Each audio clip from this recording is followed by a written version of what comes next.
What's up everybody? In this video, we are going to learn how to control motors using an Arduino. We will be using the motor driver circuit we built in a previous video. By the end of this video, we will write code that will have both motors moving forward. Start off by logging into Tinkercad using your course username. Select Circuits in the menu under your designs. You will see our motor driver circuit that we made in an earlier video. Hover over the circuit and click on the Tinker This in the top left-hand corner. Since we built the circuit in a previous video, we're going to add code. Click on the Code tab and ensure the text drop-down is selected. Fill out the information in the header of our code. Update the program name and description. The program name is Motor Driver, and the description is a sketch where we will control motors using a motor driver chip. Declare the variables. Remember that each motor has 3 pins. One is used for an analog output to control the speed, and 2 are used for a digital output to control direction.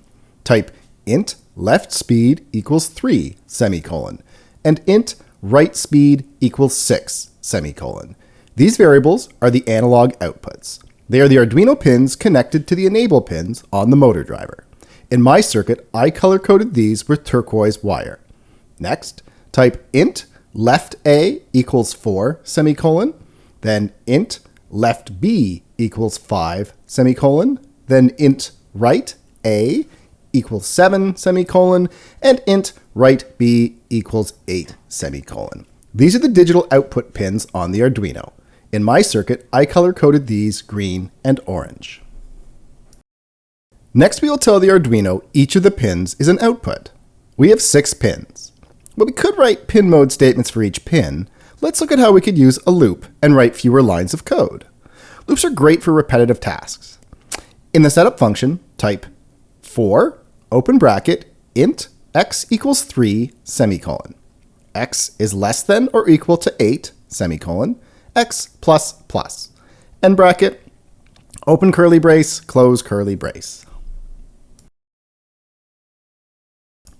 So what's going on here? We initiate a for loop, and inside the brackets, the first parameter is the initialization. This happens first and only one time. In our loop, we create a variable x and give it a value equal to the first pin, so pin 3. Next is the condition. Each iteration through the loop will check the condition and will only execute if it is true. In our loop, it will check to see if the value of x is less than or equal to 8. 8 is the last pin we are using. Last is the increment. This is executed each time through the loop when the condition is true. So each time it will add 1 to x. Now we can add code inside the loop to tell the Arduino that each pin will be an output. Type pin mode, open bracket, x, comma, output, end bracket, semicolon.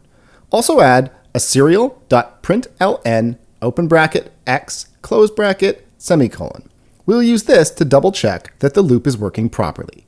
Each iteration through the loop will update the pin number in the pin mode declaration. Click Start Simulation and open the serial monitor. You should see the numbers 3 through 8 showing up in the monitor. Awesome! We used a loop to perform a repetitive task. This is something computers are really good at, iterating through data and tasks that can be easily replicated. We can remove the serial.println statement, as we only needed it to confirm the loop was working.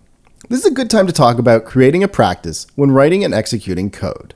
From my experience learning how to code, most of my time has been spent trying to figure out why something doesn't work. This is really frustrating and can be difficult when you have a large block of code. A methodology I recommend is to constantly check that your code is doing what you think it should as you write it. This is where the serial monitor is useful. We can use it to check values and ensure they are correct before moving to the next step in our code. Okay, let's get moving, literally. Now we will add code to our loop to make our motors move. Remember, we have analog and digital outputs.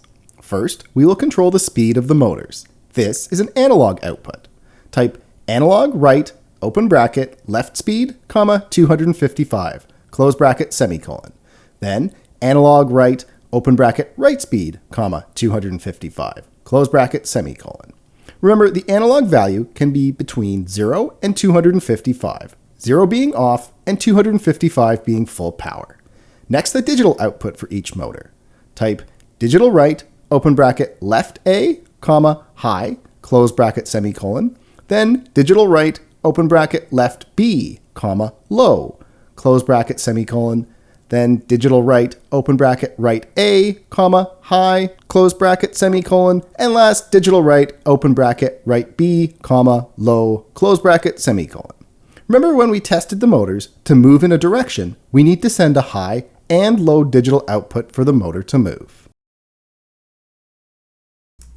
Okay, time for the big reveal. Click Start Simulation, and you should see both motors moving. Yay! Okay, so there is something very anticlimactic about doing this virtually.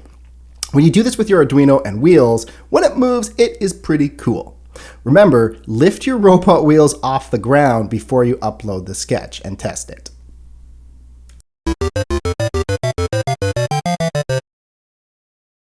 This part of the video is only if both motors are not moving forward on your robot.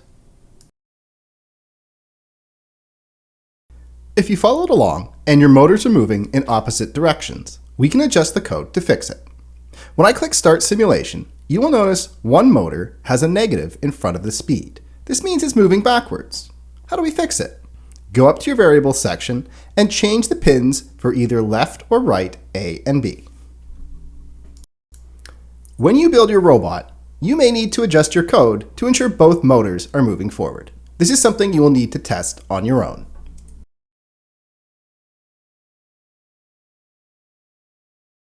At the end of this video, you should have a better understanding of a for loop, how to control motors with an Arduino, and your robot should move forward.